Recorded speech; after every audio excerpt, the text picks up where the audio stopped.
Style de vidéo un peu différent de d'habitude, puisque aujourd'hui j'ai eu envie de vous raconter la vie d'un magicien. Mais attention, pas n'importe quel magicien, le magicien qui est sûrement le magicien le plus célèbre du monde.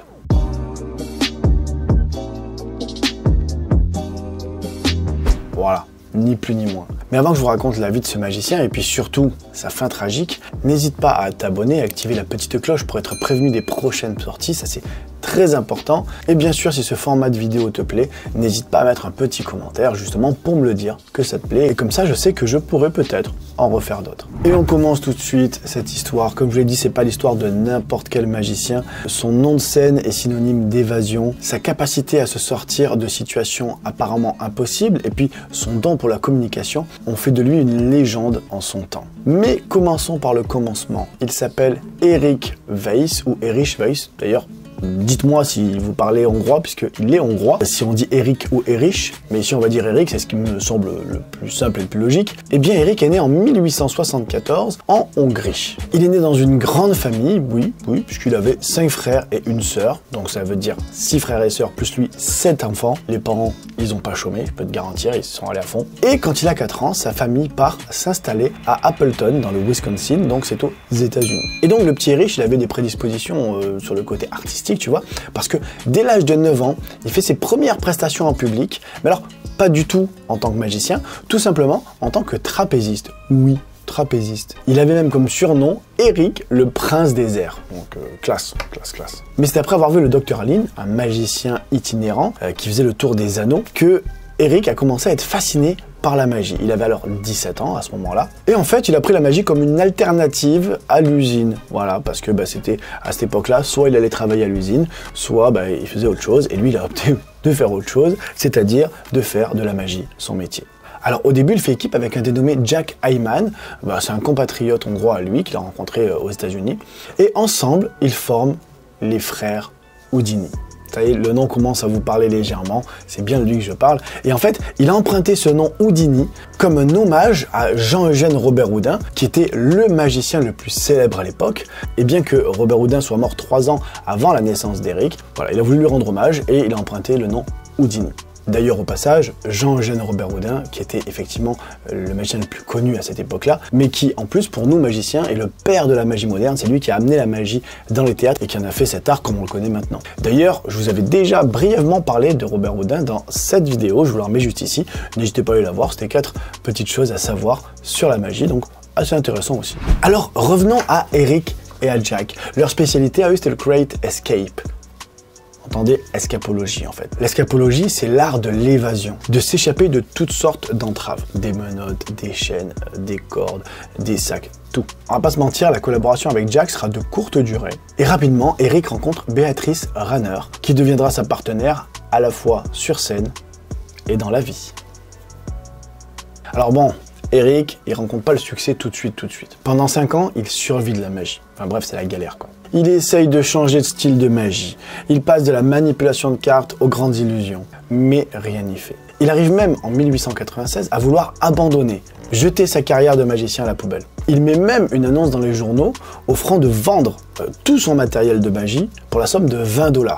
20 $ de l'époque, c'est 700 € à peu près de maintenant. Mais même là, il trouve pas preneur, ça accroche pas, et donc il garde son matériel magique et quelque part, heureusement, parce que la suite elle arrive. Oui, la chance va commencer à lui sourire. La même année, où il a voulu arrêter, alors qu'il se rend chez un ami qui est psychiatre, il voit pour la première fois de sa vie une camisole de force. Et plutôt qu'être choqué par l'objet, il va être plutôt inspiré lui. Et ça va lui donner une idée de numéro. Son idée, c'est de s'échapper de cette camisole de force, la tête en bas, attaché par les pieds et suspendu à plusieurs mètres au-dessus du sol. Et ça marche, le public parle enfin de lui. Par la suite, en 1898, il acquiert une encore plus grande notoriété médiatique quand il lance un défi à la police de Chicago. Il affirme qu'il peut se libérer d'une cellule de leur prison en moins de 30 minutes. Vous savez quoi? Défi relevé haut la main puisqu'il sort de la cellule en seulement 3 minutes. Comment il a fait ça? Je peux vous le dire maintenant. En fait, il avait un passe-partout, une petite clé qui ouvre toutes les serrures qu'il avait dissimulée dans son œsophage. C'est-à-dire qu'il a pu ouvrir la bouche, soulever la langue, montrer à tout le monde que sa bouche était vide, que ses mains étaient vides, que ses poches étaient vides, et pourtant ressortir la clé et s'évader de la cellule. Tout ça grâce à une technique apprise par un avaleur de sabre sur une foire quelques années auparavant. À partir de là, c'est parti, les gens se bousculent pour venir le voir en spectacle. Ses meilleurs tours consistent à s'évader d'une malle remplie d'eau, fermée, enchaînée, ou bien d'un bidon de métal. Bref, pour lui, c'est la hype qui commence. Et en plus, au moment où le spiritisme acquiert une popularité grandissante, il parcourt tout le pays pour démasquer les faux médiums. Et il expose publiquement les techniques d'arnaqueurs qu'ils utilisent. On va pas se mentir, cette activité de démystification des médiums arnaqueurs fait encore plus accroître sa notoriété. Et ça lui plaît à Eric. En vrai, Houdini voulait avoir la réputation d'être le plus grand magicien de tous les temps. Il affirmait par exemple pouvoir comprendre n'importe quel tour de prestidigitation en le regardant 3 fois. Chaud le gars. Chaud. Ah bah vous me croyez pas, il y est arrivé toute sa carrière, des gens lui ont présenté des tours de magie, et au bout de 3 fois, même des fois avant, il arrivait à expliquer comment le magicien faisait. Donc on est quand même sur un niveau bien haut. À l'exception d'une fois. Une fois, un jeune homme de 17 ans se pointe et lui a fait le tour 7-8 fois avant qu'Houdini abandonne sa voue vaincue. Ce jeune homme s'appelait Dave Vernon, et il fut d'ailleurs par la suite consacré comme étant une des plus grandes figures du monde magique. D'ailleurs, bon nombre de magiciens l'ont surnommé le professeur. Vernon en profita d'ailleurs pour ajouter à ses publicités « The man who fooled Houdini », l'homme qui a trompé Houdini. Mais ça c'est peut-être une autre histoire, un autre magicien que je pourrais vous raconter une prochaine fois. Mais en tout cas, ça vous prouve l'immense notoriété qu'avait Houdini à cette époque. Le temps passe, nous sommes le 22 octobre 1926 à Montréal. Houdini est au sommet de sa gloire, il est à son prime le gars. Il est tranquille dans la loge du théâtre dans lequel il joue, il se fait peindre par un artiste. À l'époque, bien sûr, il y avait les photos, mais c'était quand même plus classe de se faire peindre. Et il reçoit la visite d'un jeune étudiant d'université qui est proche du théâtre. L'étudiant s'appelle Jocelyn Gordon Whitehead. À cette époque, Houdini avait l'habitude sur scène de demander à quelqu'un dans le public de monter sur scène et de lui infliger un coup de poing dans le ventre. Tout ça pour prouver qu'il était invincible. Un peu la testasse, un peu le gars quoi. Et donc, il est dans les loges avec Whitehead et Whitehead lui demande. Il lui dit, est-ce que c'est vrai que vous pouvez parer n'importe quel coup de poing? Ce à quoi Houdini répond oui. Et là, sans le prévenir, sans rien, l'étudiant se précipite sur Houdini et le frappe violemment, sans avertissement, de plusieurs coups de poing dans le bas-ventre. Dès l'après-midi, le magicien se plaint de douleurs au ventre. Quelques jours plus tard, il est à Détroit et il reçoit dans sa chambre un médecin pour l'examiner et le médecin relève qu'il est à 40 de fièvre. Houdini refuse toutefois d'annuler sa représentation du soir. Il veut jouer, il veut monter sur scène. Et c'est ce qu'il va faire. Il va pouvoir jouer, assurer sa prestation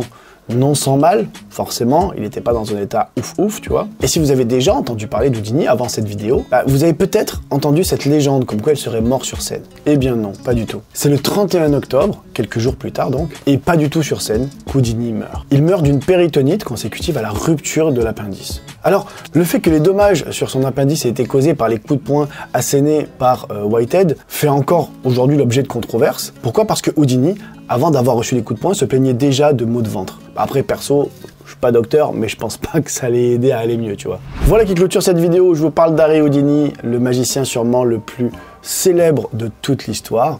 Si vous voulez d'autres vidéos dans ce genre, il y a plein de magiciens qui ont eu des vies folles et je me ferai un plaisir de vous raconter leur vie si ça vous dit. N'hésitez pas à me dire en commentaire si justement vous en voulez plus. Bien sûr, tu mets le petit pouce bleu, ça soutient, ça fait plaisir. Et puis, n'oublie pas de t'abonner si ce n'est pas déjà fait et d'activer la petite cloche pour être prévenu des prochaines sorties. Puis moi, je te dis à très bientôt sur les réseaux sociaux et sur une prochaine vidéo. Ciao, ciao.